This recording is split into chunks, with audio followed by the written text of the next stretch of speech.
Welcome back to my channel. It's Ma'am Sky. Guys, don't forget to subscribe and ring the bell. Oh gosh. Okay. Here we go. Okay. Okay. Okay, go. Okay. Okay, let's see how high we can go.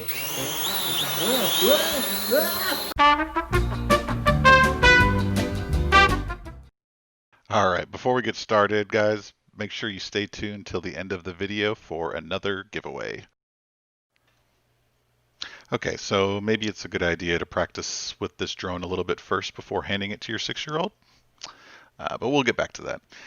So this is the Syma X500 Foldable drone that was sent to us for a review. And I'm not going to bore you guys with the typical unboxing stuff, so let's just go ahead and cut right to the chase. Hey, there we go. That's what we're looking for.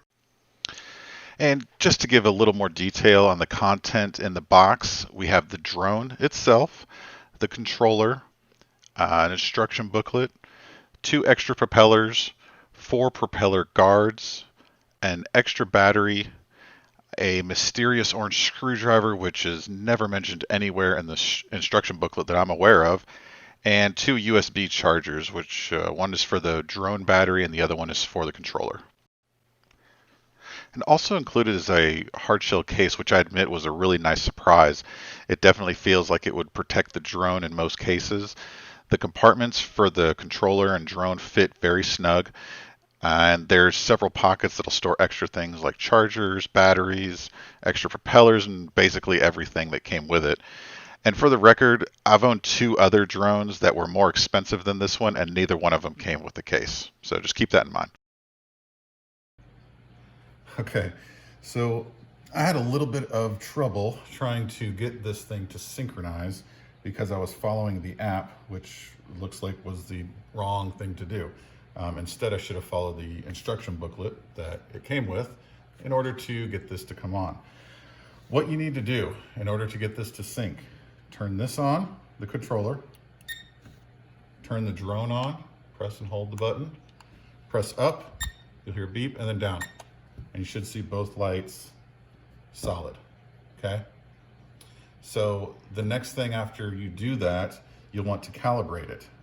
And again, according to the instructions, you press this button here in the middle, this little compass, and you'll start to see slow flashing lights on the back of this. You'll want to turn this about 3 or 4 times, and you'll see these lights start blinking fast. You should see it here in just a second. Like that, okay? And then that's the indicator for you to turn it up, straight up like this, and start turning it around like that. And once you get it calibrated correctly, everything should go solid just like that. I don't know if you can see that or not, on the front and back. And then at that point, you're ready to fly. Last thing I forgot to mention, before you can use the app, you'll need to connect it to the drone's wireless network. In this case, mine says X30 4K 5G. So I'm gonna go ahead and connect to that. And now if I go back to the app,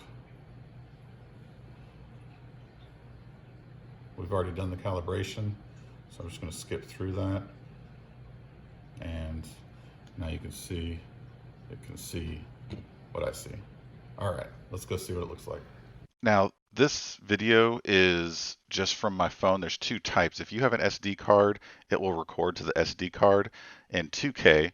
If you do not have an SD card, it will record to your phone in 1080p, and this is directly from my phone. Now, it was a little overcast this day, so just keep that in mind, but it did still do pretty well. I'll show some video here in a minute from the next day, which is much sunnier and a little more clear. But this video quality is 1080p because it was recorded to my phone. For some reason, it wasn't recording to the SD card when I did this test. So it looks pretty good. It's very clear. The colors still come through pretty well, I think, and you're able to see everything. There's a little, being that high up in the air, you could probably do a little bit better with a gimbal on the device, which would probably increase the cost a little bit more, but I think it would help dramatically to make the video a little smoother. Other than that, it looks pretty good. I mean, you can see here it's got a little waviness in it. You know, that's probably due to the camera, but I think you can even smooth that out in post-production if you wanted to. So it's all in all, it's not a bad deal. The landings can sometimes be a little hairy, but that's where you want to use your land to home feature so that you don't have to worry about stuff like that. Here's some video from the next day. It was much brighter, much nicer day, and you can see obviously the drone picked it up very nicely. All the colors are pretty bright. This is about as nice a day as you could get, so I was really, really happy with the way that this turned out. And keep in mind, this is a drone for not for professionals, but for, kids that are not kids even, but people who are learning to fly a drone. And I think this is a very good opportunity for people to do that because the picture is still pretty decent. I mean, if you're going to a family gathering or an event or something, you can easily get some pretty good footage with this drone, especially the pictures, which I'll talk about here in a second. It's a very, very affordable way to be able to capture memories that you probably otherwise wouldn't be able to do unless you dropped close to $800-900 on one of the big name brand drones. I also wanted to talk about the pictures that this thing takes, which is actually probably one of the biggest highlights of this drone. This picture that you're seeing right here is at its native resolution. And if I skim it down, you can see that it actually captures a whole lot more than what is in that first picture there. Here again is another example of what that will look like. And again, if I bring the picture down to its native resolution, you can see that it actually captures a whole lot more than what's in the native resolution. And here's just a couple more just to give you a couple more points of reference for these pictures.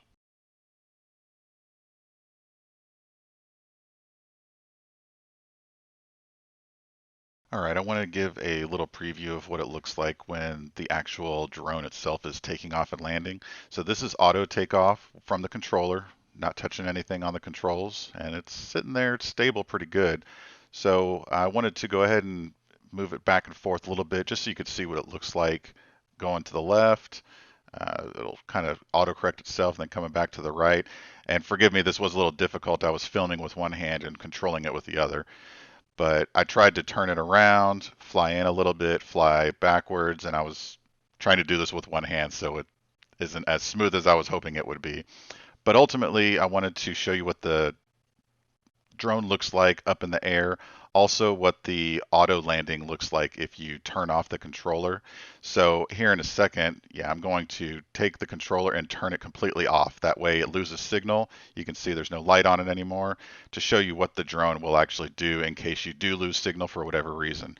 As you can see, it immediately turns around. You can see the red flashing lights on there, and it'll come back almost to the exact position it took off from and land right there so you don't have to worry about losing signal.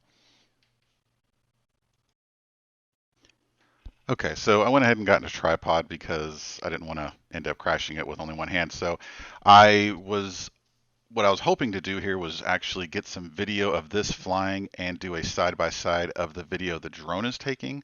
Unfortunately, it doesn't look like that is a possibility. I don't know if I didn't have the SIM card in there all the way or what the deal was, but it wasn't recording video on the drone, even though I was pressing it on the controller while I was using my phone to record. So maybe that's me expecting a little too much, but unfortunately it didn't work. I also want to mention that this was not calibrated when I took this video again, so it's floating around a little bit more than normal. I did have to fight with it a little bit to keep it in front of the camera. Not too bad though. One of the times it actually was worse, but this actually is not too bad when trying to get it in front of the camera.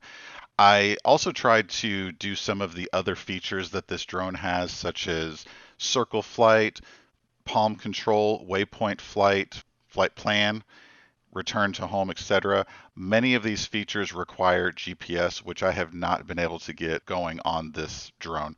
I've looked through the instruction booklet. I tried several times to recalibrate it, but it hasn't been able to pick up any satellites. It's actually a pretty clear day today when I'm trying to do this, so I was really hoping that it would. I even tried to do it in the middle of my yard, as you can see here, but it still wasn't able to pick up any satellites. So I may reach out to Syma to see if maybe I'm doing something wrong or if there's something else that needs to be done in order to pick up those satellites. But at the end of the day, you do not need any of those features to have fun with this drone. It was fun flying it around. It does what it needs to do. It takes video, it takes great pictures, and it'll fly around your house, which is about all you're really going to end up doing with it, anyways. And as promised, guys, here's the link to our giveaway. It does not cost anything, so get out there and see if you can get yourself some free goodies. Hi! Welcome back to my channel. It's Ma'am Sky. Guys, don't forget to subscribe and ring the bell.